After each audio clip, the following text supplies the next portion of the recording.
Yo, what's going on, guys? It's your boy, Jason. What's going on, Zach? Not much, man. Just, ready for another week of movie news and reviews, man. Yeah, well, this is Zach and Jay's Ticket Stubs Podcast. You know us. You love us. We're a podcast where we talk about movies and television and animation and stuff like that.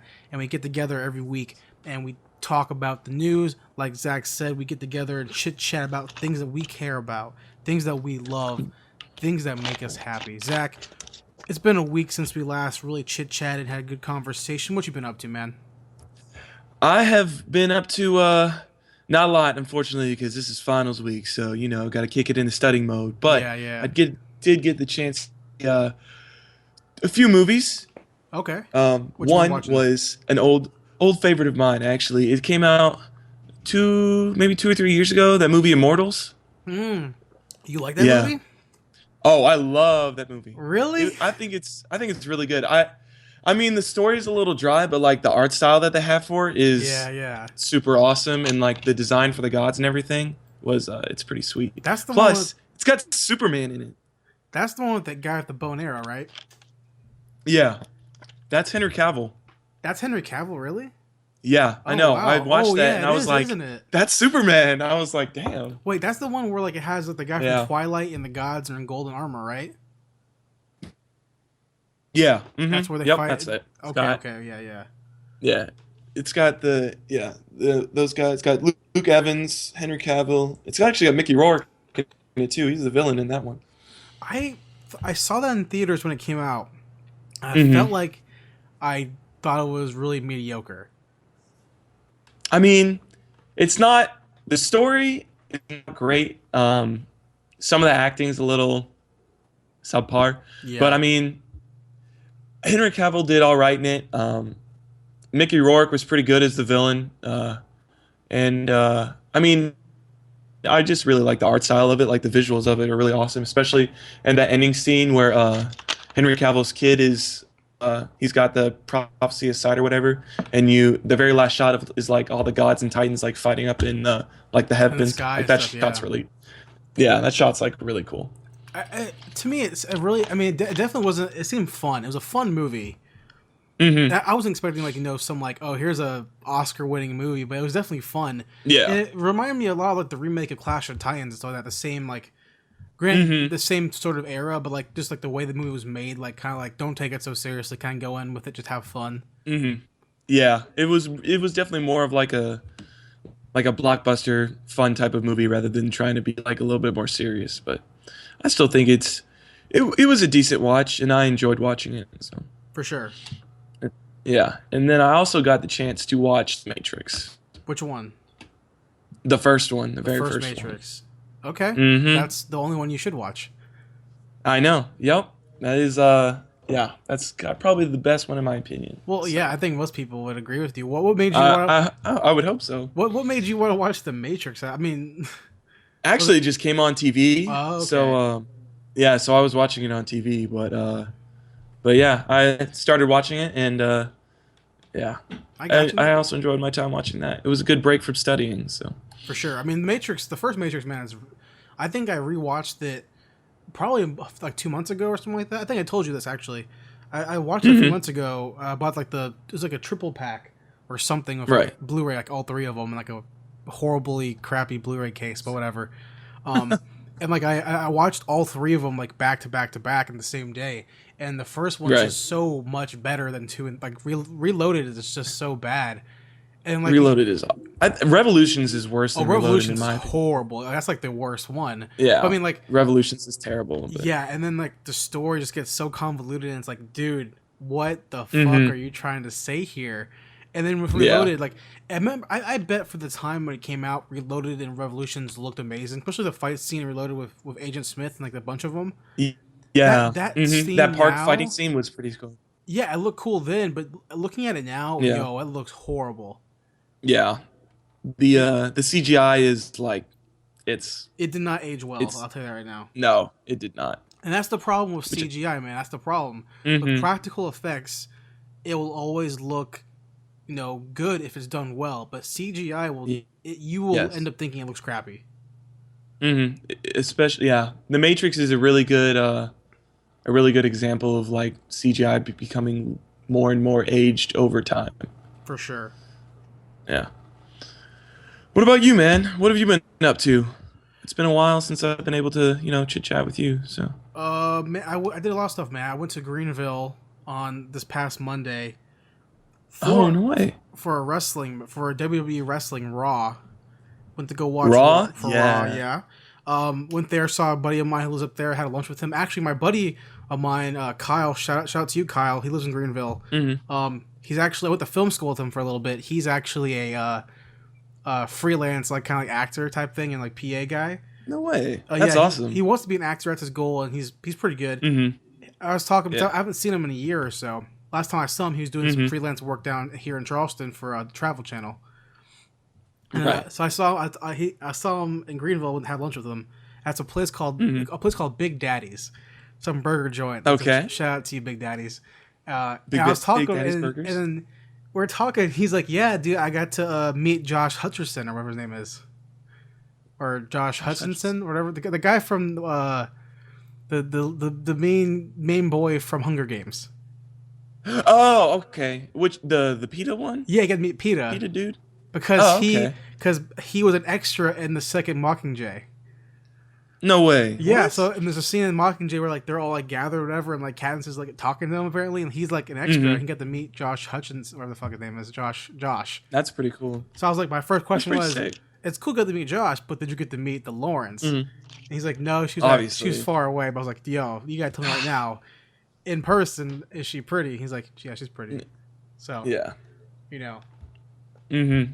Oh God, Jennifer Lawrence. That's rad. I did that. Yeah. I went to Cabela's store, look at some guns because I was bored, and then I went to a store called Second and Charles, which I've never been to before, but I've heard it's really good. It's kind of like I think it's owned by Barnes and Noble, but it's also a like a used media thrift shop or something like that. Like there's books there and Blu-rays. Okay. So I wasn't a Blu-ray hunt, so I went. I picked up Argo and Terminator Salvation. Ooh, okay. For decent prices, like I think $4, $5 for they're used. I could have bought them for both of them. Yeah, together. That's not bad. Like $8, something like that. And then that's not bad. Yesterday, I picked up Goodfellas and 7 finally. Yeah, Goodfellas. Because I've been grabbing those. One of my favorite I go to Walmart and I pick them up in that big Blu-ray 788 bin. I pick them up and go, I'm gonna buy 7 today. I'm gonna buy Goodfellas today. I never do it. So I decided like screw it, I'm just gonna go ahead and do it. But, just buy it, man. It's such a good movie. Yeah, and I've been doing that, and then I've been watching so much TV. You've been watching a lot of TV? Dude, so much TV, man. I mean, last week I told you I've been watching Hell on Wheels, and in the past week I finished all of Hell on Wheels that's on Netflix, so 3 seasons. Ooh. Season 4 is... I didn't watch Season 4 yet because it's not on Netflix yet. Oh, my phone. And then I was like, you know what? I'm going to watch Longmire. So I like the show a lot. Okay. I started watching it, got bored of it. I was like, okay, I'll watch this later. I'm going to rewatch Dexter. And I forgot Dexter has 8 seasons. I'm like, oh, damn it. Yeah, Dexter has a lot. So I binge watched the entire first season of Dexter in one day. Jeez. Yeah, and I'm like, you know what? I'm gonna keep going. No. I'm gonna watch The Walking Dead finally. I'm gonna finally catch up with Walking Dead. So I start watching season 2. My favorite show, The Walking Dead. Well, I start watching season 2 of Walking Dead. I watch episode 1. I'm like, okay, yeah, I'm into this. I'm into it. I watch episode 2 where Carl gets shot, and they go to Herschel's house. Where I was like, this is fucking boring. This is fucking boring. This is the same episode that made me stop watching 2 years ago.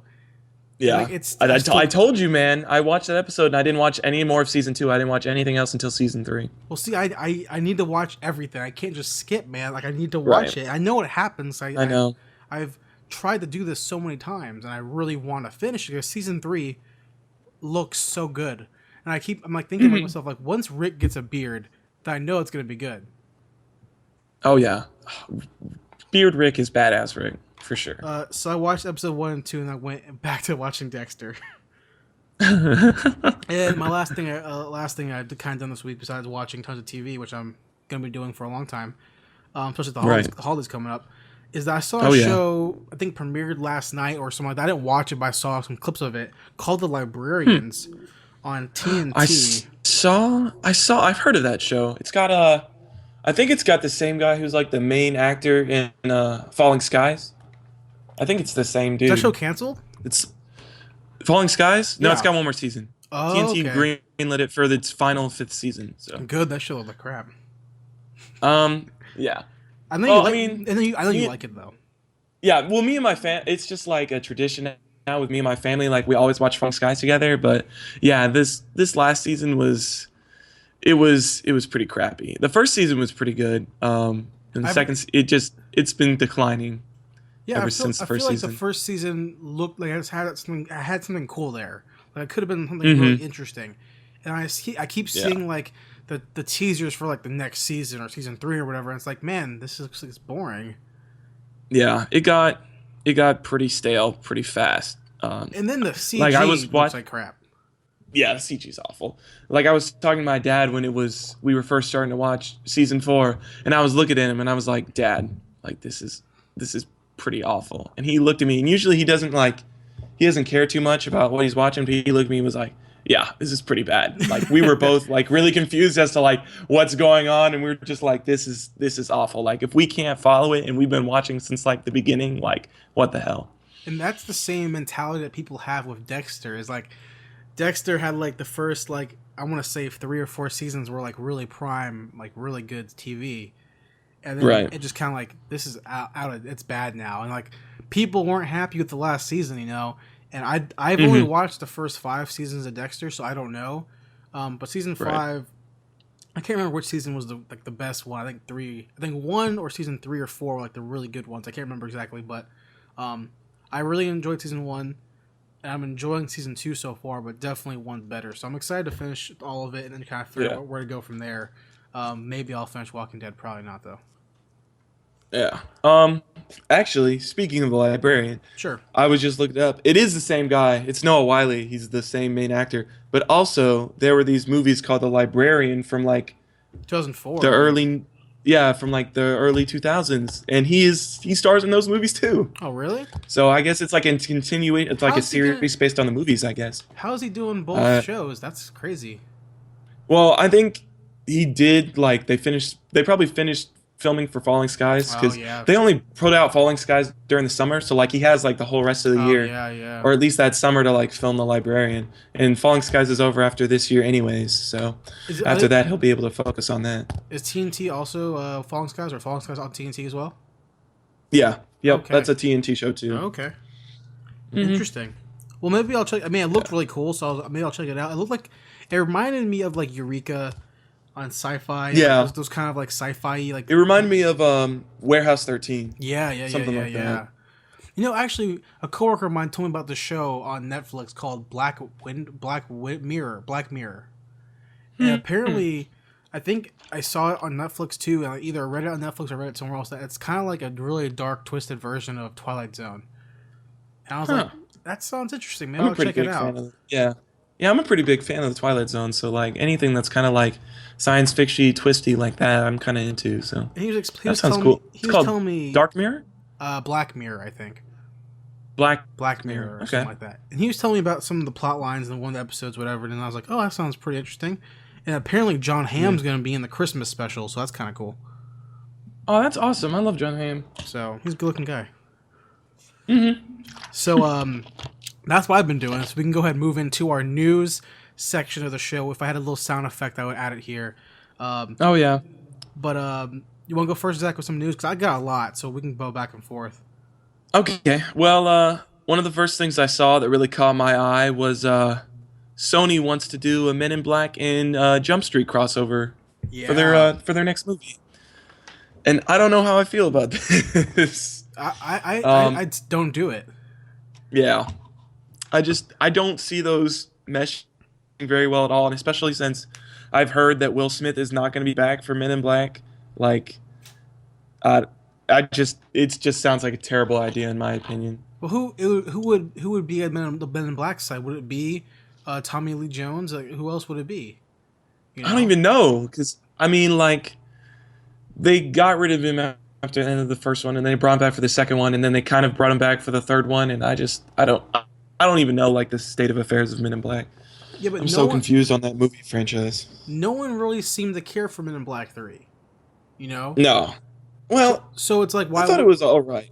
But I mean, I didn't even watch it because I heard it was so bad. You haven't watched it? No, I heard it was so crappy. I didn't watch it. I liked Josh Brolin, and him being a young Tommy Lee Jones was probably like the best part of that movie. But like, yeah, overall the movie in and of itself was not great. But yeah, I don't think it would be a good idea to combo them, because you have a group of people who are like younger people, like younger than us, so we're pretty young. People who are still in high school maybe, or like early high school, who have seen 21 Jump Street or 22 Jump Street, and like they kind of really get that humor, and they like Channing Tatum, or they like Jonah Hill. They weren't either alive or have seen Men in Black 1 or 2, especially Men in Black 1, so they won't get that. Like, do you think really people who are younger than us, who are like freshmen in high school or whatever, because I'm out of college, you're in college, people who are young, do they even know who Will Smith is? Like, do they even like know? For the most part, they probably don't, except for After Earth. But that's like no one watched After Earth, you know. So it's like, no, nobody watched After Earth. More people probably know his son right now than they know him. Yeah, and they don't know Will Smith from his show. They don't know Will Smith from Independence Day, which they're making a sequel, movie, by the way. Yeah, I heard about that. Which I didn't put down in my news, but yeah, they're making a sequel, which he won't be in. He won't? He's not going to do it. He was like, well, apparently apparently Independence Day originally, back when it first came out, which I didn't know because I was too young, that apparently it was going to be like a trilogy, I think. And then at some point they wanted to make it a quadrilogy or quadruple, whatever it's called, 4. And they pushed it back to just making 2, but Will Smith's not going to be in the second one. So I'm not sure what they're going to get for it, but that should be interesting. Yeah, that'll be interesting to see who they decide to go with. But Men in Black Jump Street crossover? No way, man. No way. Yeah, no. That's thumbs down for me. No way. 100%. What about you? I got some stuff. I'll go ahead and go top of my list. Spectre begins filming. Yes. 2 months behind originally intended. Sorry, what was that?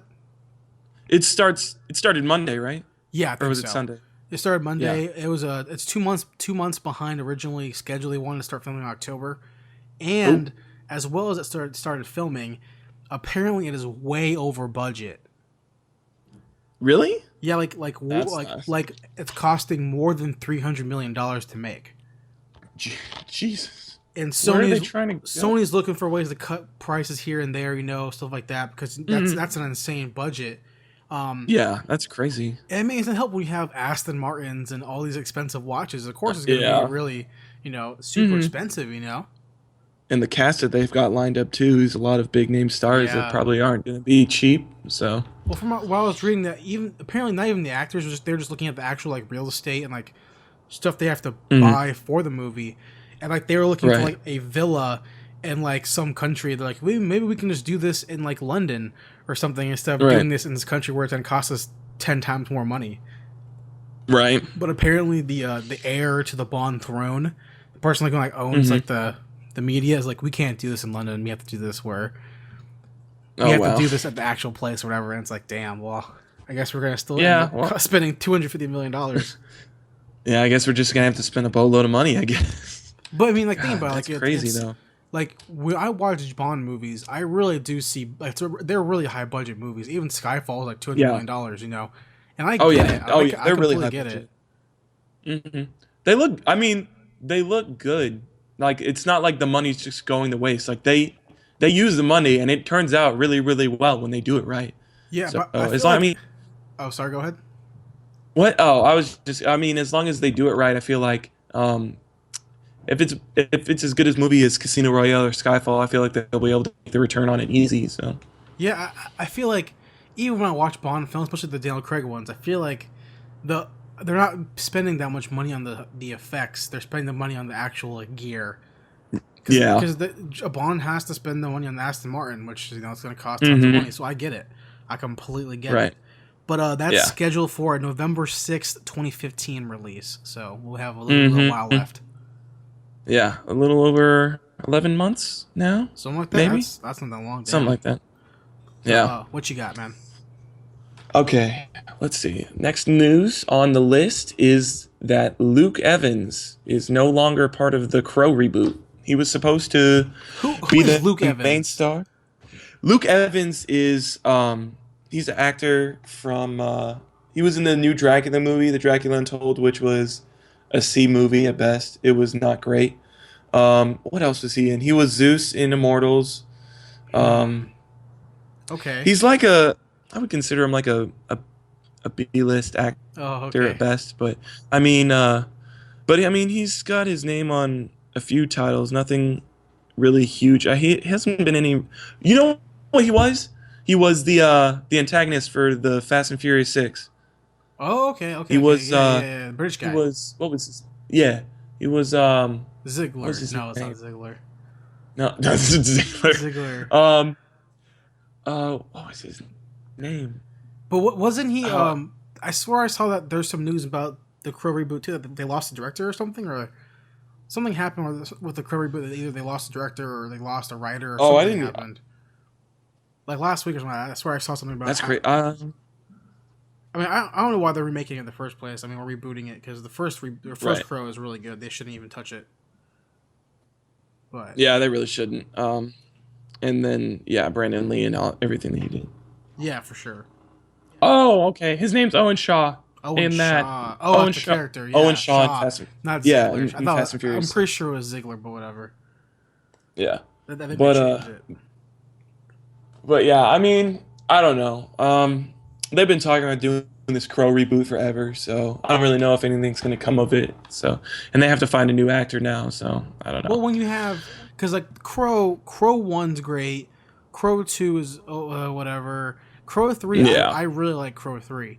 Crow 4 was Which one was terrible. Crow 3? Was that the one with Crow 3 is the one where the guy is in prison, he gets electrocuted, and then he comes back to get revenge. Okay. And then Crow 2 is like the Hispanic guy. And then Crow 4 is the guy with Tara Reid's in it. And then he gets stuffed into a refrigerator and his eyes get taken out or something like that. Or his girlfriend's eyes get pulled out by Tara Reid. It's really stupid and really bad. Oh, what? It was like a sci-fi film almost. It was horrible. It was fucking terrible. That doesn't sound like The Crow at all. Like the Crow is a great comic book and a great series. And they could do a lot of great things with it. Except for the Canadian TV show that happened in the early 2000s. It's horrible. But...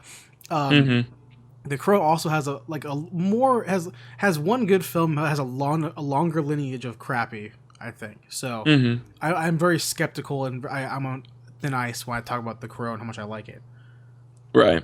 But moving to something that actually is cooler than that and good, we got some Star Wars names. Yes. Star Wars Force Awakens names are revealed for so many characters. John Boyega's character's name is Finn. Daisy Ridley's name is Rey. The Sith is Kylo Ren. The droid is BB-8. And Oscar Isaac is Poe Dameron.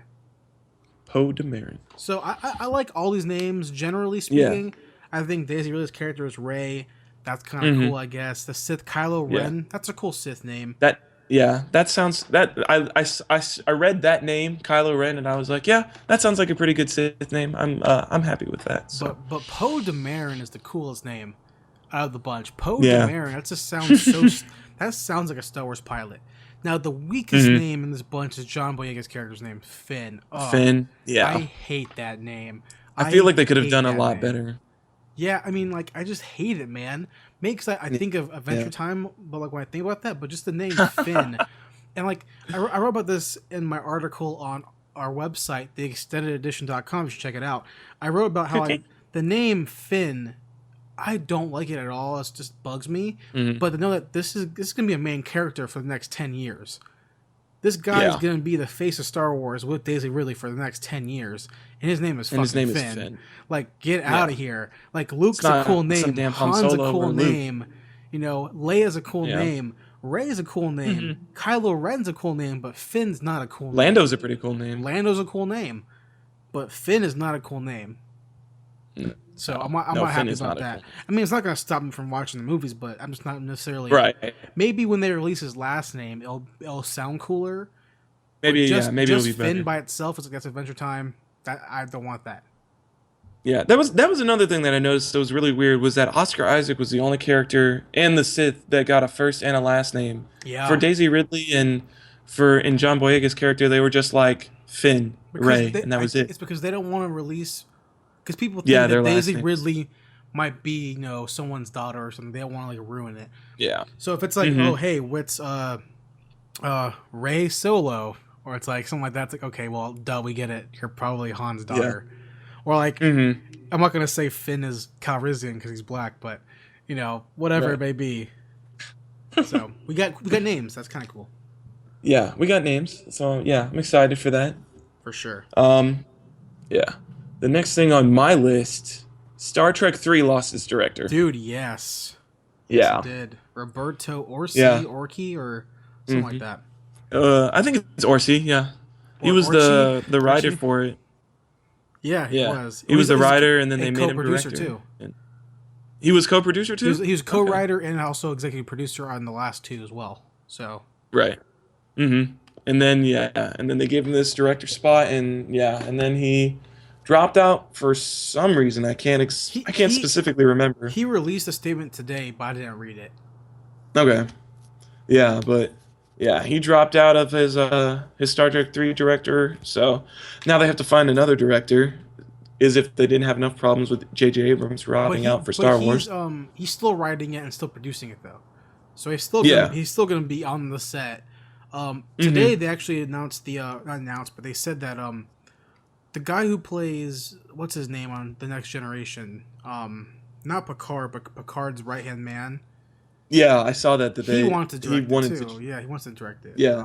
I haven't seen his work, so I don't know. Yeah, I didn't even know he was a director or anything like that. Yeah, I so. mean, maybe I have seen it. I just didn't know it was him, but Yeah. I mean, he would have an idea of how to do it because he's been on Star Trek for 10 years, but Yeah, I was about to say, yeah, he's been part of the series. So. but his Star Trek is different from the current Star Trek, so Yeah. we'll see.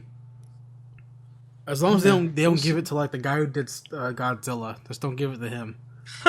Don't give it to him. We'll be good. Or give it to like Guillermo. What's his name? Guillermo Guillermo del del Toro? That would be cool. Pacific Rim Man? Yeah, or something like that. That'd be kind of rad. I'm not sure how Yeah, that that'd be turned out, sick. but that'd be kind of cool. I think. Yeah, I would be down for that to see Guillermo do it. I like I him. can't even say his name. Guillermo. Guillermo. Guillermo.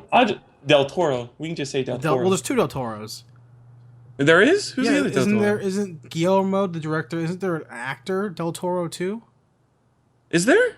Yeah, the guy in the I thought- Wolfman. Who's the guy? Oh, in the Benicio. That's right, Benicio del Benicio Toro. Is that Del Toro or is that Del something else? No, it's Del Toro. It is. It's Okay. Benicio Del Toro. Okay. Yeah, you're right. You're right. I Next on my forgot list, about him. I'll go into two things on my list because the next thing on my list is kind of short because I don't really care about it, but it's news. Okay. Sons of Anarchy is over. The finale Yeah, was I saw yesterday that. or 2 days ago. Mm-hmm. Getting mixed reviews. I only watched the first few seasons of Sons of Anarchy, so I don't really necessarily know. Yeah, I haven't really seen it at all, but from people that I've heard who watched it, they'd been pretty excited about it. But I haven't really heard anybody talk about the finale. So I mean, I don't know about that, but I really like the first few seasons. The first 2 seasons are really, really good. 3 was kind of boring, and my dad watched the whole show. He said he really liked it. I asked him about the ending, and he kind of said like he knows whatever. yeah, The ending is kind of what you expect. There's no good way for it to end for Jax, the main character, so it kind of just happens. He has to die in some way, yeah. So there's that, and then also Hateful Eight, Tarantino's new movie, begins principal photography today. That stars Samuel L. Jackson, Kurt Russell, Jennifer Jason Leigh, Walton Goggins, who's also I love that guy so much, Tim Roth, and then Channing Tatum. Oh, Channing Tatum's in there? Yeah, apparently. That makes me excited for So, that. But I I dig me hate some Channing Tarantino Tatum. movies, so I don't care. Well, I mean, that is where we differ. I am a huge Tarantino fan. That's so- where I differ with most people. Yeah. That's why I mean, some of his movies are not that great. Like Jackie Brown is an okay movie, like, but I mean, like Inglourious Reservoir Bastards Dogs for me. sucks. Yeah, Inglourious Bastards was Django a lot of. sucks. It's just a lot of dialogue. I like Django. You didn't like Django? It was okay. I thought Django was a lot better than Inglourious Bastards. Oh yeah, for sure. Yeah. No, I mean, I like his first two movies the most, and that's it. I mean, I mean, Kill Bill's cool because it's a copy of a B movie from Japan. That's cool. I like that. Right. But I don't care for Inglourious Basterds or whatever. I don't care for him just taking moments in history and making them like, oh, I'll make this kind of weird or something. It's like, well, I don't care. I don't care for that. Mm-hmm. You know, so whatever. That's whatever. So that's coming out late 2015, apparently. Okay. So sounds good. What you got? Good. What you got for me? Rebel Wilson is a possible cast member for Ghostbusters reboot. No. Yeah, I know. Yeah, I was not excited about that. I saw her name pop up and I was like, didn't someone else get? I haven't heard anybody. I swear someone else got interviewed too. Not interviewed, but someone else met with that guy too. Who's another really popular comedic actress right now? Anna Kendrick, maybe. Someone else talked to him too. A girl who's I haven't heard. A girl who's a little skinnier. Yeah, I haven't. She was the first thing I've even heard of, like them trying to putting names to casting. It was her first, then someone else got spoke to him too, I believe. I don't remember the name off the top of my head, but someone else got it as well. I don't like that. I don't think she's funny at all. She had the only thing I've really seen her in is Pitch Perfect, and she had her moments, but like, Ghostbusters for me, they're gonna need somebody funnier than her. Like that is comedy. They're touching comedy gold, and if they're gonna touch that, they need to have like comedic actors who are like on top of their game. And I feel like she's just not. I mean, all you need for this movie, you need Tina Fey, you need Aubrey Plaza. Who else would be good? Anna Kendrick is funny. She could do it. I do. Yeah, she's got that little. She's funny, and she's got a little bit of an awkward thing that I like. Her Twitter is hilarious. She can tell some jokes, man. I don't think Rebel Wilson is what I want for a Ghostbuster, though. But I mean, I don't know how they're gonna write her. But from what I've seen her in, she's not funny. She's not in that. She's not in Tammy, right? That's not her. No, that's somebody else. Okay, that's a different big lady. Okay, she was not funny in Pitch Perfect to me. I thought she was horrible in Pitch Perfect. No, I don't want her as a Ghostbuster. No, I don't want her as a Ghostbuster. It's funny because speaking of Ghostbusters, my coworker, who's a reporter here, he was downtown with his girlfriend a few weeks ago eating dinner. His girlfriend's from California, and so is he. Right. They're from LA. And I told him, I was like, hey, by the way, let's let you know, Bill Murray lives down in Charleston. And then he's at some really fancy restaurant. He was like, texting me, Bill Murray's next to me eating dinner. What do I say? I was like, don't say anything about his previous work. Just don't say anything. Just don't do anything. Don't be a stupid ass. Yeah. But now, if this happened like this, if he told me like right now, Jason, I'm downtown eating next to Bill Murray, what do I do? I'll be like, ask him about Rebel Wilson, how he feels about her being a Ghostbuster. Ugh. Right. Because that's horrible. I just don't like that at all, man. That kind of leaves a bad taste in my mouth. Yeah, I don't like that the idea of her being a Ghostbuster at all. So. Yeah. Also, they're gonna pick one ethnic person. Who's it gonna be? They have to. They're gonna pick one black actress or one Asian or Hispanic. They're gonna do it. That's mandatory. They're gonna do it. Yeah, they do need to find. They're gonna find somebody. They already picked a big person, like a chubby lady. So they have the chubby lady. Who's gonna be next? They got their Dan Aykroyd. Yeah, but see, this thing, Dan Aykroyd. They're all just so funny. And Rebel Wilson's just not funny in my opinion. That's my opinion. I don't know. No, I agree with you on that. Like she's not as funny as I want the person to be who's going to be in this Ghostbusters reboot. Maybe she has work that's really funny. I haven't seen it yet. You know. I mean, I haven't seen anything out of her besides Pitch Perfect. So I mean, that's the only thing I have to go by. So. And that's the problem I have with this is that I don't really know if she like. What else has she been in that nothing pops to my mind that she's like, no. Well, she's Australian, right? Is that what it is? She's Australian or something? Or yeah, she's from Australia. Man, maybe that's why. Maybe her work's still in Australia. Yeah, maybe it's all like localized. Hold on a second. I'm trying to figure out who. Oh, she was in Bridesmaids? Oh, okay. I remember her in Bridesmaids. Dude, I do not remember her in Bridesmaids at all. Let me see if I can figure out who was the other person approached to do Ghostbusters.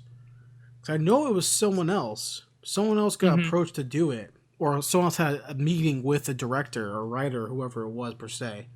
Right. I don't remember who it was, though. Jennifer Lawrence.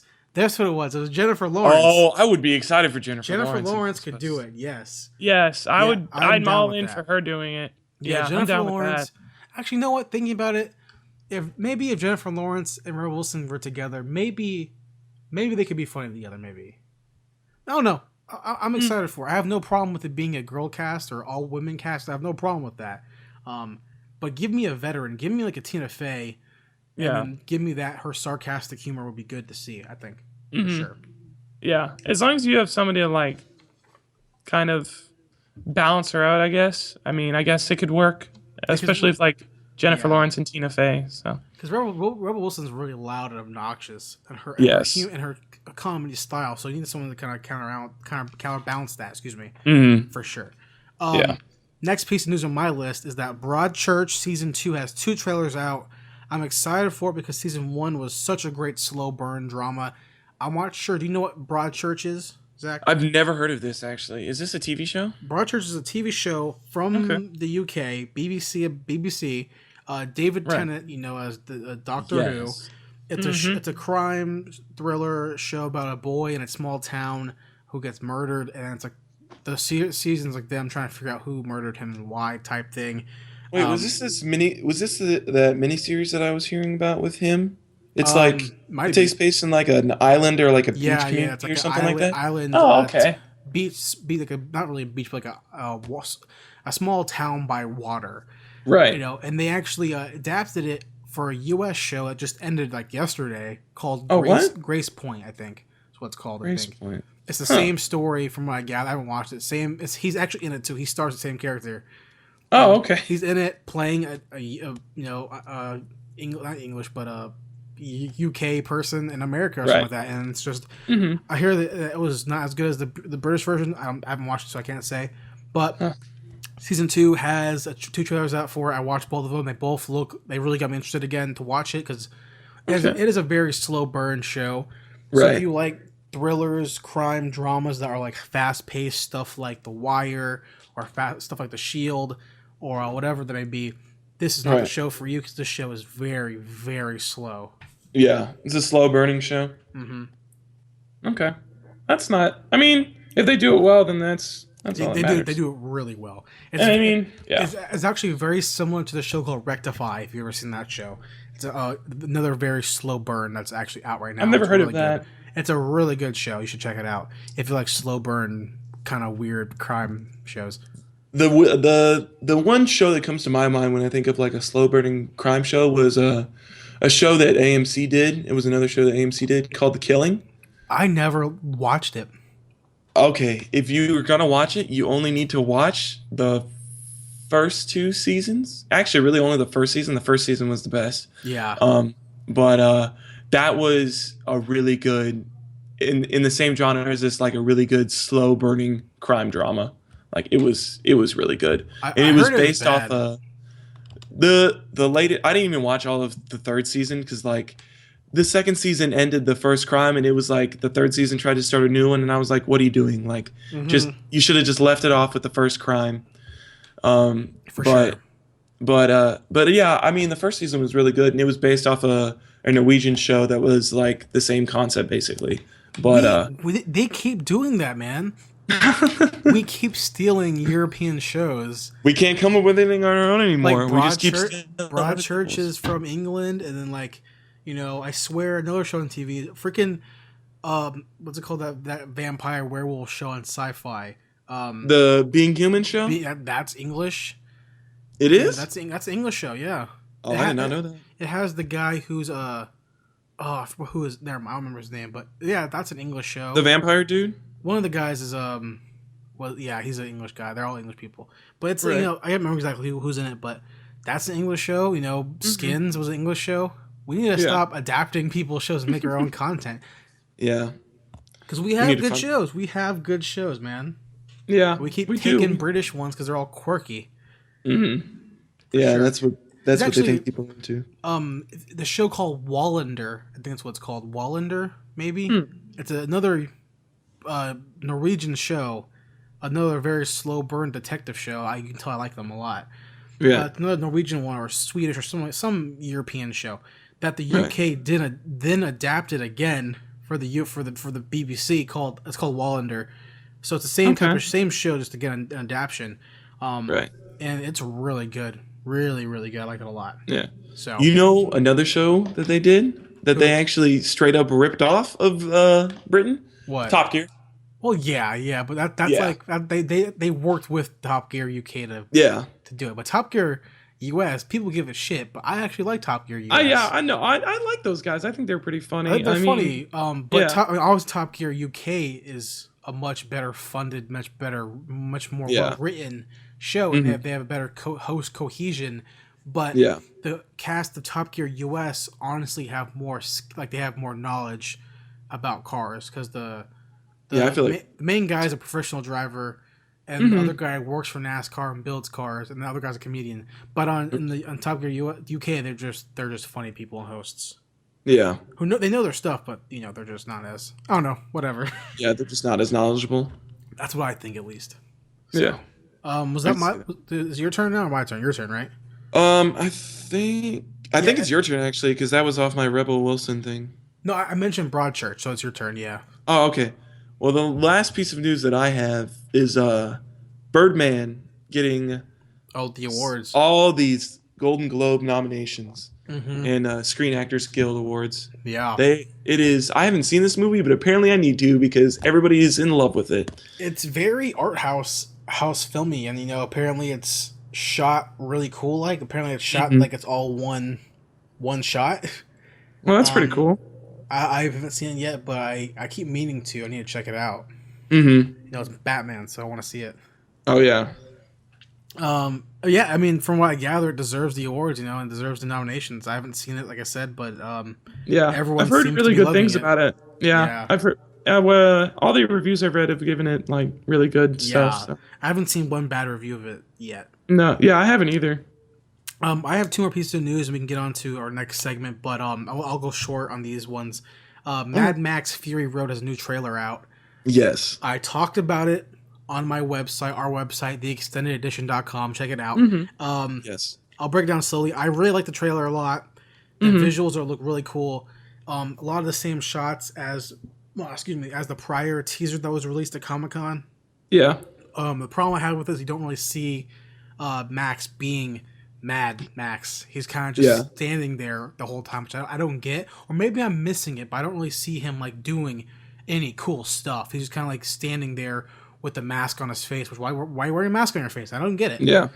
I haven't really seen this new trailer yet. I saw the original teaser from Comic-Con, but I haven't seen the new one yet. So I don't really know what to think about it yet. But I mean, the teaser based on Comic-Con looked really sick, except they didn't really show Max at all in that teaser. But the problem with the Comic-Con teaser was that they had Max in it, but he was just like strapped to a car the entire time. Yeah, you couldn't really get anything off of that except that like he's captured. Yeah, and with this trailer, we kind of get the idea that maybe he's with this band of people and they're running away from these bandits, which is why they're chasing the whole time. Right. So I get that, but it has like Max is confused at what's going on. Like he doesn't know why people are being like crazy, but it's like, yo, you live in this world, you should know. Yeah. Like in the first Mad Max, like he's a cop and he's known for being a badass cop, like the fastest cop in town. Right. In this movie, it's like he's just a dude. He doesn't know how to handle himself, it seems like. So I don't know where they're going with this. I have no clue. Yeah.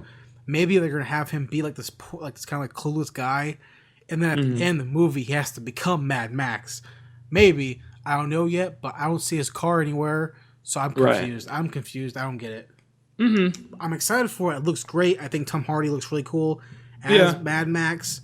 His outfit looks cool. Everyone in it is great. It has Charlize Theron in it, or Theron in it. That's cool. Has Nicholas Hoult in it. Okay. It's going to be good. Yeah. And my last... Yeah, that looked really good. Yeah, my last piece of news, I'll keep it short, but it's probably my most important piece of news, honestly, to me at least. Okay. Excuse me. Things happened today. But I forgot what. I think the Hollywood Reporter. I think is what this is from the Hollywood Reporter. Is that they spoke to Bob Iger, who is the chairman and chief executive officer of Disney, about general stuff like, hey, movies coming out, blah blah blah blah blah. You can Google the article. You can see the full article. But one of the reporters who was there was live tweeting it while they're speaking to him. And this is a quote from Bob Iger that he said verbatim. Okay. Okay. So, quote, "We'd love to make another Indiana Jones movie, but we're pacing ourselves right now." End quote. So, and we've known for a long time that they want to make more indie movies. We know. Right. And Harrison Ford said, "I will make Star Wars if I can do indie again." That's like one of his requirements or whatever. Who knows if that actually became a contract or whatever. Who knows about that? But we have an idea that he wants to do it again. In the ether of the world, people want more Indiana Jones. But at the same time, when we keep getting this information from Disney, we keep thinking like people are thinking that it's going to be a reboot. Right. Yeah, so they might not use Harrison Ford, or they'll do like something similar to what did they do? Like what reboot did they do when they used the old actor to like introduce the new one? I know they did that. I don't remember what you're talking about, but I know what you're talking about though, but I don't remember the movie. I mean, I'll give one example because I know that this is kind of similar in the fact that the 21 Jump Street movie. I know you haven't seen it yet, or maybe you have, but in that one scene where they're doing a standoff, they actually have the original two actors who played in the 21 Jump Street TV show up and like interact with Channing Tatum and like. Isn't Johnny Depp in that? Yeah. It was Johnny Depp and the other guy that worked with Johnny Depp in the 21 Jump Street TV series. They like came and like interacted with like Channing Tatum and Jonah Hill, and it was basically like a kind of like the passing of the torch to those two to like continue on the series. So it's like I could see if they do something like that, but I don't know. I mean, I'm all down for a reboot because Harrison Ford isn't getting any younger. You know, he's getting really old. And he was already old in Crystal Skull. Like he was really looked like he's about to kick the can. Yeah. So if they can find the right guy to do it, I'll be happy with it in the right script. And don't just try to rip off the previous 3 movies that are good and the one shitty one. Like try to make it, keep the same feel for, but also at the same time try to reinvent it with a new actor. Yeah, bring new ideas and new adventures. Yeah, and give that actor his own feel. Because like no matter if you try to replicate Raiders with a different actor. Right. We're just going to say, you're just trying to copy Raiders, doesn't work. That works only with Harrison Ford. So give that actor the benefit of the doubt and give him a new aura to the movie because he can't copy Harrison Ford's run as Indiana Jones, whoever it may be. Or other option is have Harrison do it, which is not a good option because he's super old now. Right.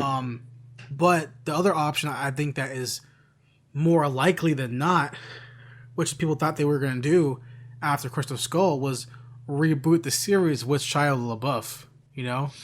I don't know how I feel about that. I don't really like Shia LaBeouf all that much as an actor. Neither do I, but that's an option, you know?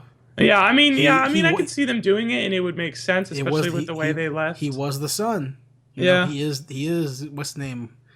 Whatever his name is, he is the kid. Yeah, he's the new Jones. So, I mean, that's the option, but I assume that they're going to reboot it and have a whole new continuity. I would really actually, I would love to see Josh Brolin play the new Indiana Jones. Okay. Mm-hmm. I think he does, especially, I know this wasn't a great movie, but when he did Jonah Hex. Yeah. That wasn't a great movie. It wasn't a great movie. That wasn't a great movie at all. But I kind of like great comic book. But I kind of like the kind of Western badass feel that he kind of brought to that role. For sure. Which you should as Jonah Hex. So, I mean, and, you know, everything that I've seen with him, especially like No Country for Old Men with him in it. Yeah. He brings that kind of like badass, everyday kind of guy that I think Indiana Jones has been missing for a while. Sure. I mean, that's just me. I'd like to see him play it, but I can see why you would think that he'd be a good fit for Indy. I mean, I don't think he would be a bad Indy, but I don't think he would be my top choice. right. Because it's hard for me. 'Cause I don't think of anyone else but Harrison Ford as Indiana Jones. You know, I Yeah. don't like think about who can replicate Han Solo's badassness. Can you? I Can you can't name think of me? any.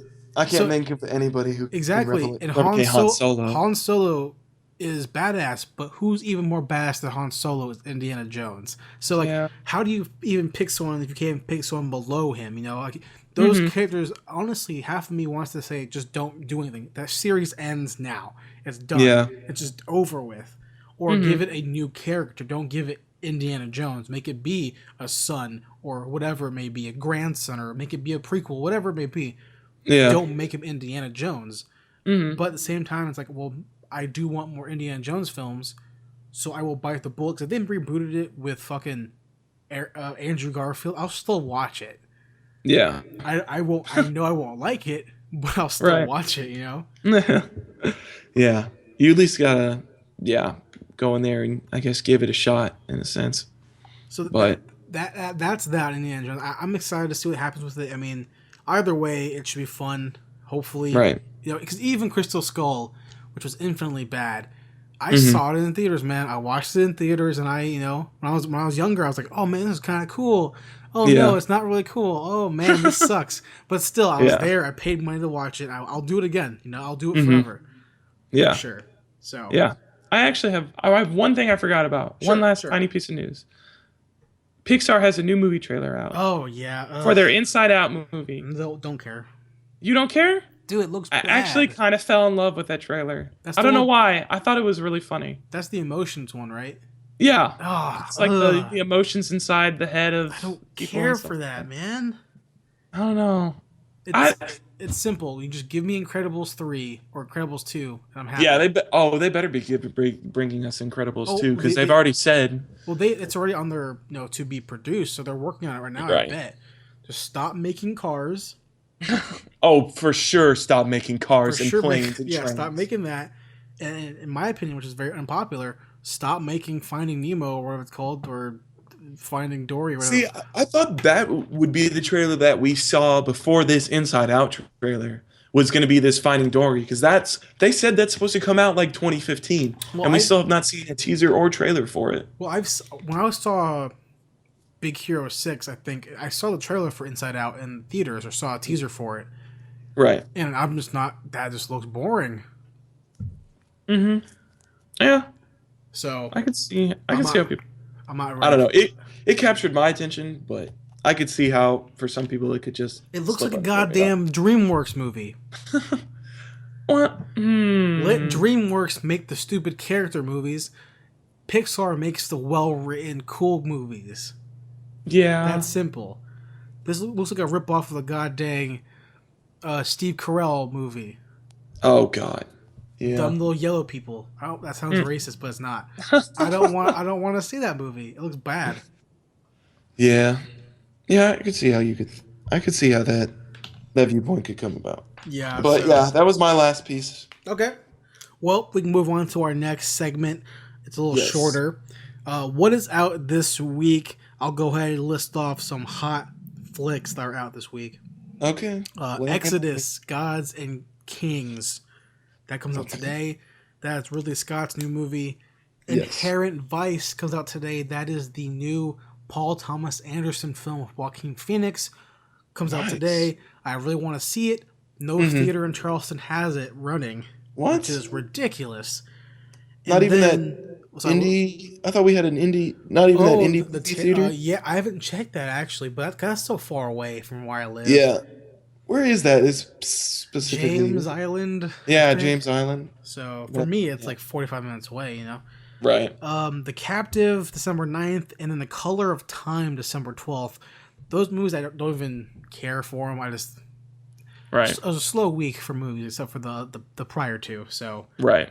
you know, that's that. And Okay. then we move into the box office. Right. Check in with the box office. That nothing really moved. It's been the same. Nothing really moved. Since last week. Hunger Games made 22 million. Penguins of Madagascar made 10.9 million. Horrible Right. Bosses 2 made 8.4. Big Hero 6 made 8.0. Okay. Interstellar made 7.8. So yeah, they're still raking in money. right. Just no new movies came out to really shift the balance. Plus, Hunger Games is going to, of course, make, it's going to be number one for a while. Oh yeah, until something bigger comes along, it's probably going to be number one. Yeah, as long as it's in theaters. I don't expect Exodus or Inherent Vice to kind of take that over because they're just not the type of movies that rake in that much money. Yeah, I don't see those surpassing Hunger Games anytime soon. Yeah, for sure. So that's out this week. That's the box office. At some point, I'm going to get like a cool jingle between the segments. At some point, I'll work on that. But I guess we can go ahead into our discussion for this week. All right. Zach, what's our discussion, man? Our discussion this week is on The Warriors. The 1979 movie, The Warriors. I've been meaning to watch this movie for a really long time, so the fact that I finally got to buckle down and watch it, it was a good experience for me. Yeah. Well, I'll lay down some facts before we start into talking more about it. Okay. The Warriors was released February 9th, 1979. The director is Walter Hill. Okay. Who directed The Driver, 48 Hours, Brewster's Millions, and Bullet to the Head. So 3 of those movies are good. Yeah. And the other ones are shitty. Mm-hmm. And interesting enough, he produced all the Alien movies. He did? He's a producer for all the Alien movies. That's really weird to me. Wow.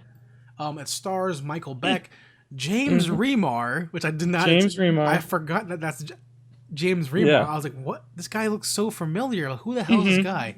Also, James Remar plays Dexter's dad, Harry Morgan, in Dexter, so I see him all the time. Dorsey Rist, Brian Tyler, David Harris, and Deborah Van Valkenburg. Okay. Based on a novel by Sol Urich of the same name. The budget was $4 million. The box office was $22 million. Yeah. And also it's a cult classic film, as you know. Oh yeah, cult classic. Great film. Zach, go ahead and start off, man. How do you feel about what's going on? Okay. My original feelings going into this movie were I didn't know exactly what to expect. I heard a lot of people say some interesting stuff, and I know that a few key scenes in this are really celebrated, especially the beginning scene is my favorite. The beginning scene. Zach, when they're all like trying to get to this meeting, I was like, oh, Zach, so awesome. How good was it?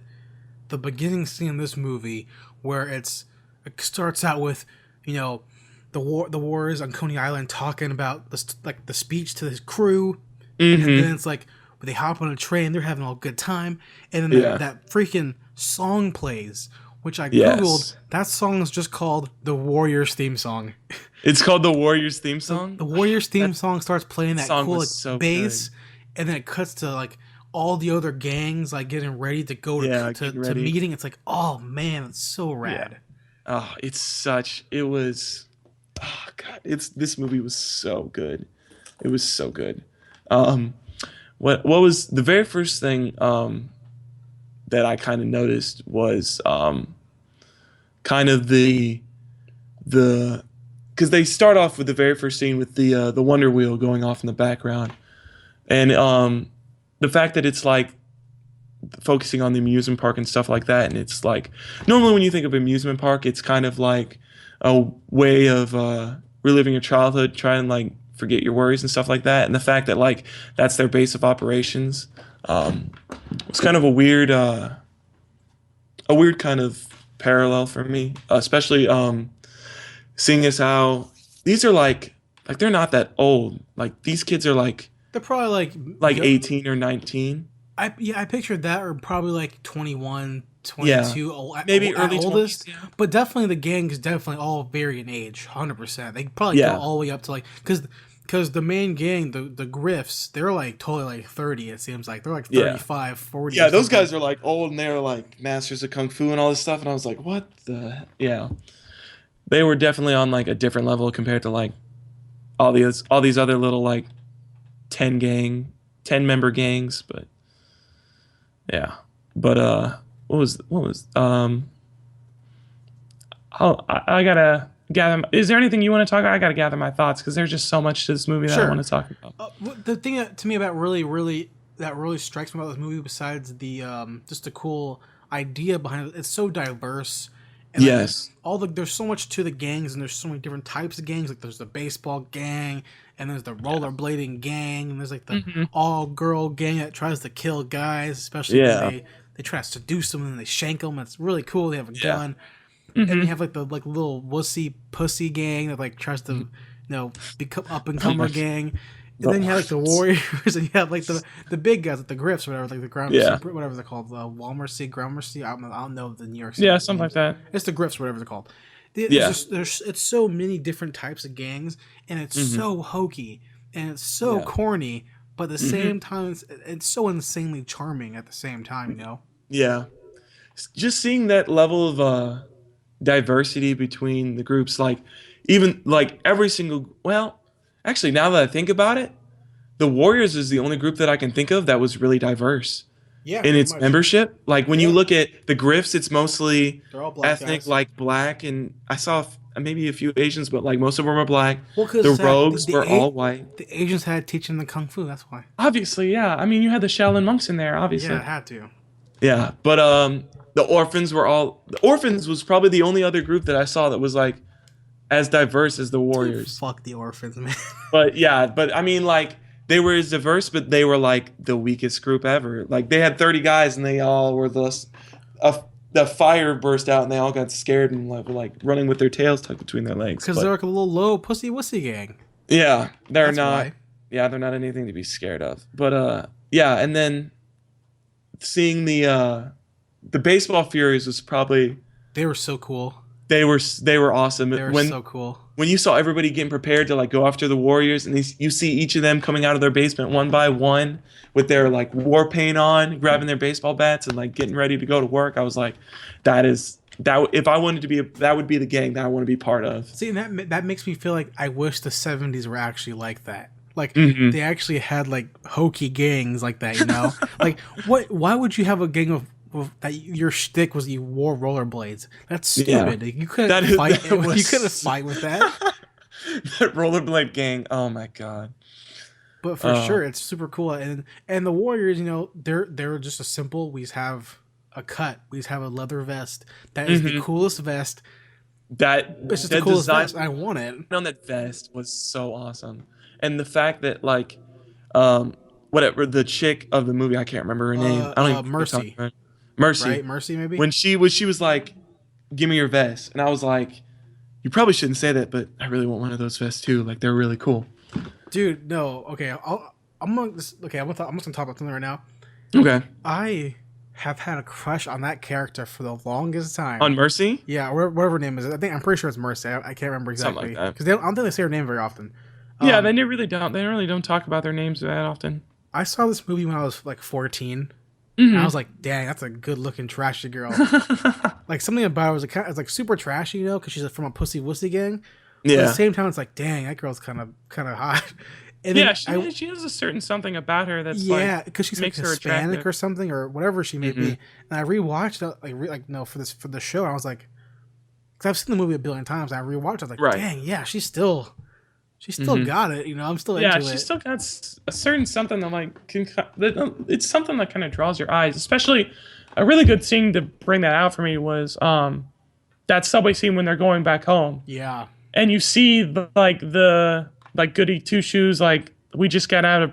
I'm assuming like they just got out of prom. Kids get on the bus. Oh, yeah. To see like the comparison between like their clean get up and everything like that, and to see like Swan and Mercy, and they're like all dirty and they've been fighting all night and everything, and to see that they're still like this sort of like cute couple. Yeah, this like cute couple, and they have like still this charisma that like draws you to them, even though they're like they look big. They looked homeless. Yeah. Even though they had that look, there was still something about them that like drew you to them, and it wasn't like how because normally when you see homeless people, it's like get the fuck kind of away. Like you like shy away from them, but it was like with them it's like they kind of like helped you that. I guess they just drew you in. They drew me in more than I expected they would.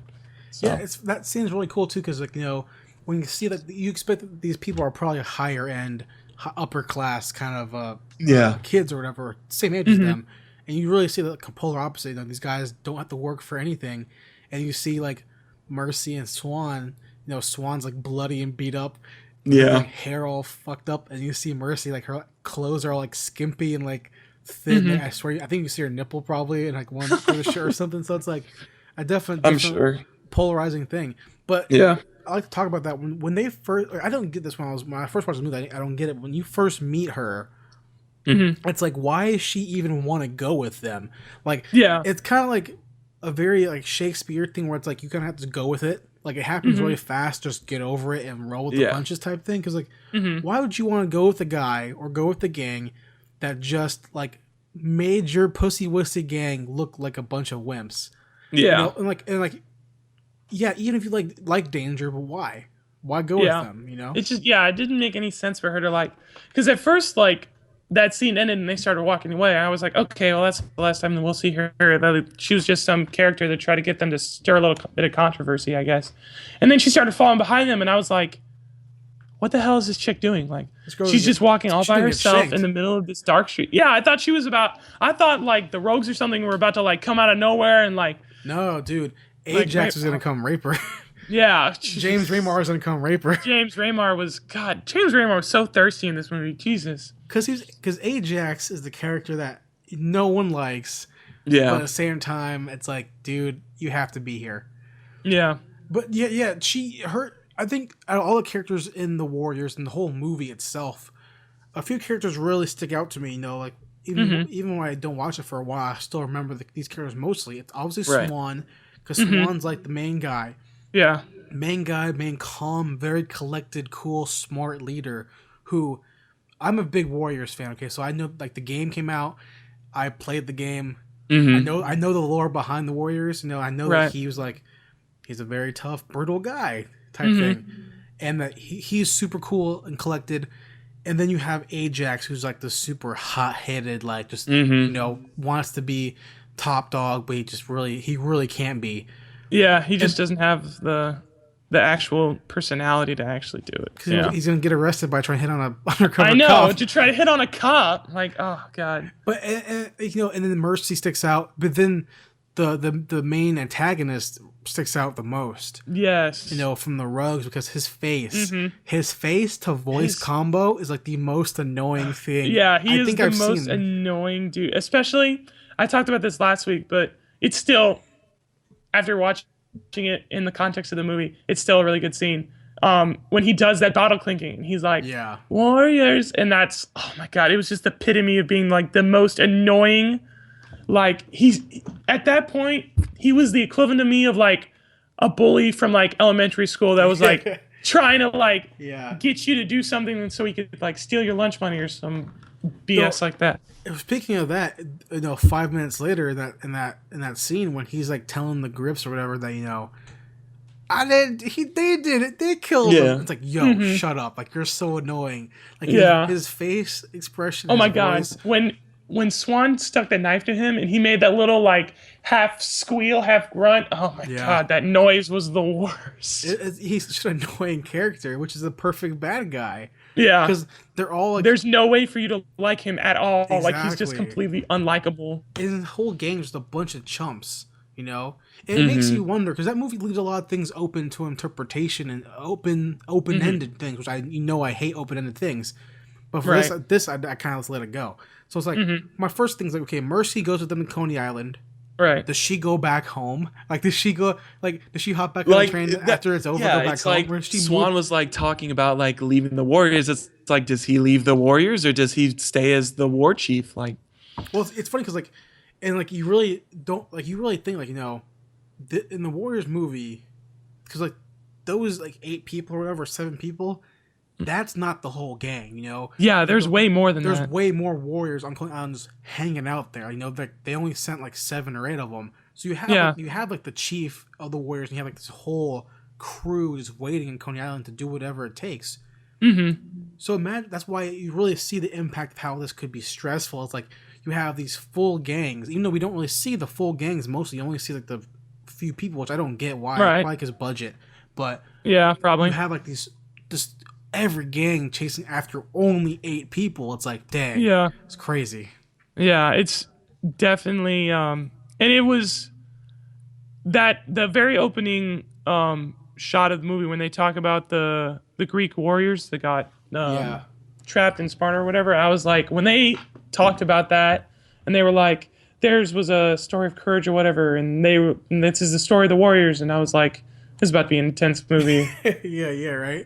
But then you have like back to my open-ended things. Like you have like at the very end of the movie. Spoiler is why we're here. When the Griffs start beating up the rogues, like do they kill them? Like do they just like I know. It's do they like, just murder them and then walk away? Like how does it work? It was another open-ended thing. It was like earlier with the very first scene when what was it? When the original war chief of the Warriors was like going to check on what was his name, Cyrus or something like that. Mm-hmm. Like going to check on his body, and like the antagonist was like, it was him, he did it, he was a warrior. Oh my god, I hate that so much, dude. Did the Griffs kill him, or did they just like beat him and he just decided to stay there? I think they killed him. Yeah, that's what I thought, but I wasn't sure. Dude, that was so annoying. It was him. Yeah. Warrior. Oh my god. It was the Warrior. Shut up so much. Oh my god. It's to add to that, the fact that the Warriors, of course, all the other gangs are kind of like vanilla almost. Like they look cool and they have a really cool aesthetic to them, but because we don't really see them very often, like their personalities, they're very kind of bland. But the Warriors, every character you see sent to the meeting is unique and different, and they really add to the whole group, and they add to like personality for them to go from where they're at back to Coney Island. They really add different levels and depths to how diverse the group can be, because if they're all just like, if they're all just Ajax, it would be a boring movie. Oh yeah, it would have been a terrible movie. But since you have the Swan and you have the Ajax and you have the spray paint kid and you have the horny taller black guy, it's like you have these different, and you have like the cowboy hat guy. It's like I completely forget their names honestly. But you have these guys and they really add cool levels to the movie. Yeah, they really do. Having their different dynamic in their group was I think it really helped to carry the movie. And even when they were separated, it didn't like take away from the movie at all. Like let's talk about that, because this is your first time watching this movie, right? Right. What did you expect from? Because this movie has a lot of hype to it. It's a cult classic. Right. Did you from what you watched, did you expect this was going to be? I had no idea that this was what this movie was going to be. I'd known that I knew that there was going to be fighting. I mean, like with a name like the Warriors, like what else do you expect?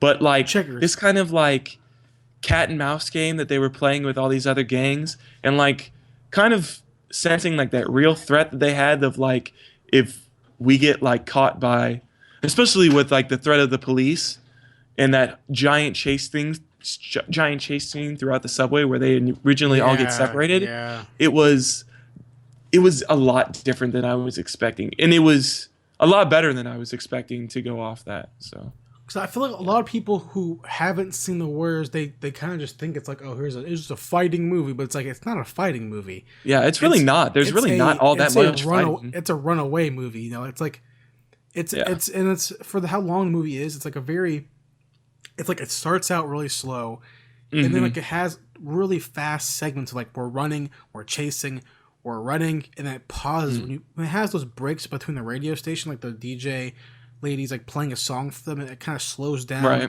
It goes back to them like walking, because it's like a comic book, So it has those panels in it, and like it's like them like. I was going to talk about that. Yeah, they put that comic book style in there, and the transitions that they had in between each scene, I thought were really, really well done, and the animation for it was like, it was spot on. It looked really, really good, especially for like a '79 movie. Yeah, dude, for sure, and it's cool because like you really get to see, how fast and dynamic the movie can be, because it goes from these very fast-paced moments where they're running from a bus full of gang members, which is weird. But then because there was a black guy in there too, if you saw. Oh yeah, I know. There's a black skinhead. It's like, what is it? Kanye West? Kanye West. But then you have like that moment where it's really fast-paced, and then moments where they're just walking through a train station, subway station, like talking about, I hope we can get back home on time. It's like, dang. And it has a very, like they really give you a sense of like, because like Coney Island is not that far away from New York City. It's far away, but it isn't that far away. Right. But like, can we get there? Like, they really give you a sense of urgency and a sense of like danger. Like, we have to get there or we're dead. We have to get there or it really we're dead. takes them like the whole night to get there. And like, it's like, but just between them traveling from the meeting to the next town, to the next block, to the next city area, or whatever, or going through when they're separated to the next, the girl gang's hideout. It's like you're really going to see them travel, and like even though they aren't traveling that far per se, but it really feels like a long, long journey. Mm-hmm. Yeah. Definitely. But what else are we gonna talk about? We can talk about. I want to talk again about the style of the movie, because sure, I kind of brought it up a little bit, but the pacing of the movie was really good, and having those little scenes with the radio host, and it's like that's basically like I guess you could equivalent it to like their carrier pigeon. And it's like that's how they get news, and like that kind of like secret code kind of way of like what'd she say, like good evening all you boppers and whatnot, and but the latest things though about that, the Warriors can't hear that. Yeah, I know. There was So it's like she's just like telling this thing for no one except for the other gangs, and it's like, well shit, all the gangs know, like they're constantly informed on where the Warriors are. Yeah. But they just can't get them. Yeah, and I mean, like, seeing that, like, what was it? That one scene where it's like they first figured out, the scene with the girl gang that tried to kill the guys. And that was like the first time that they figured out that was like, oh god, these people aren't, because this whole time they'd been fighting these people based on the fact that they just thought the truce had been broken. Yeah. And it's like, that was the part where they figured out, crap, the truce hasn't been broken. They're all trying to kill us because I thought we killed Cyrus. Yeah. Like they all hate us. Yeah, can you dig it? Can you dig it? Can you dig it? Which is something I want to say also, is that this movie does have spawned two really good quotes, Yes. Now come out the Warriors, and then can you dig it? Mm-hmm. Yeah, the can you dig it? Oh god, that was, which is I think it's a better line, honestly, than the rogue. Than the chant. Yeah, I think so. Mm-hmm. The good thing about the one thing I will say about the Rogue is the one thing I learned about it that kind of adds like that little bit of flair for me was that was something that he kind of ad-libbed on the spot.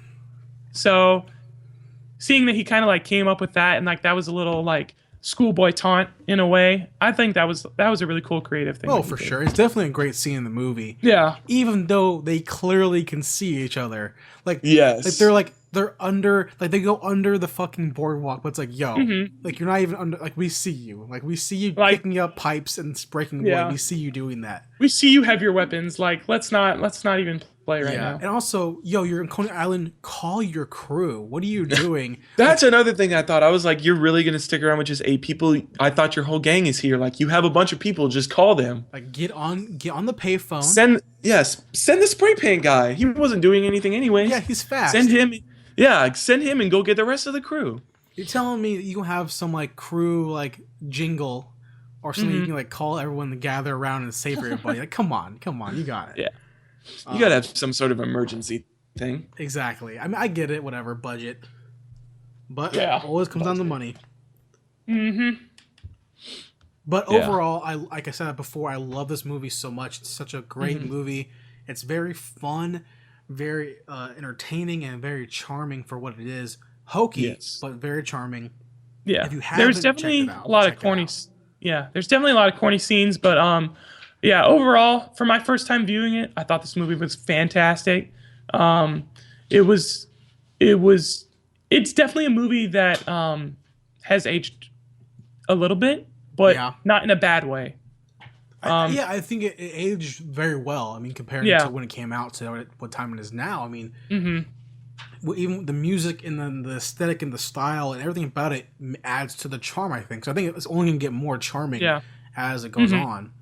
Yeah, I agree with that completely. But if you remade this movie in like 2014, it wouldn't work. No, I don't think so at all. The music wouldn't work. The style, like you wouldn't see, like it would seem stupid. But in '79, it's like okay, I could believe this. This matches the era. Yeah, for sure. Yeah, if you wanted to try to reboot it, you'd have to find a whole different way of making the movie. It would be a completely different Warriors. It would be a bunch of cholos in L.A. and it would be starring what's his name, Will Smith's son. What is his name? Jaden Smith. Jaden Smith. It'd be Jaden Smith, and it'd be the Warriors. And like people get mad, like the Karate Kid, when they rebooted it.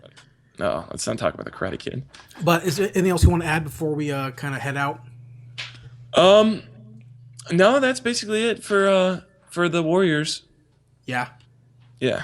I definitely a great movie. Definitely check it out if you haven't checked it out yet. I mean, it's a classic, cult classic film, and you can probably find. I found my Blu-ray copy for $8. You can find it online probably at somewhere. Yeah, you can find it online. It's a super great movie, super fun. You won't miss it out, and definitely worth watching twice, at least twice. Once is fine, but you gotta watch it twice. You pick up some stuff you haven't seen before, and you really appreciate stuff like James Remar being a doucher, a huge doucher, huge doucher. But Zach, that leads us into our final remarks for this episode, our final thoughts, our final sayings. Zach, where can they check us out at? They can check us out at Facebook at Zach and Jay's Ticket Stubs, Facebook.com/Zach and Jay's Ticket Stubs. They can check us out at Twitter at Ticket Stubs. They can check us out. Isn't it at Ticket_Stubs? Yes. That is true. Ticket_Stubs, which I don't. Have we tweeted anything yet, or are we still? We have not tweeted anything yet, but we will be tweeting out this episode, and starting this week, we'll be starting to tweet out any movie news and trailers and stuff that you might be able to find on our new website, extendededition.com, or And you can check us out on YouTube, youtube.com/Ticket Stubs Podcast, where our episodes are posted at.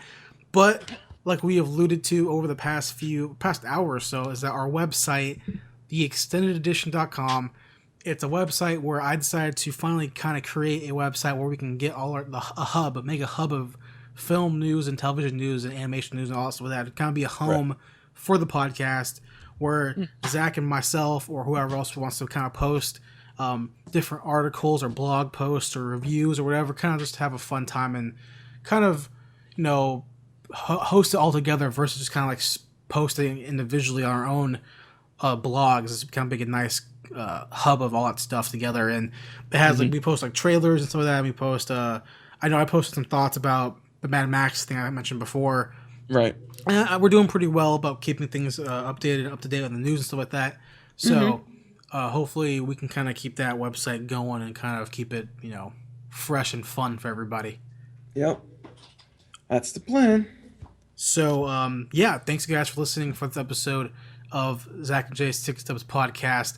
We'll catch you guys next week where we have another episode and we can do a cool chit-chat with Zach and myself.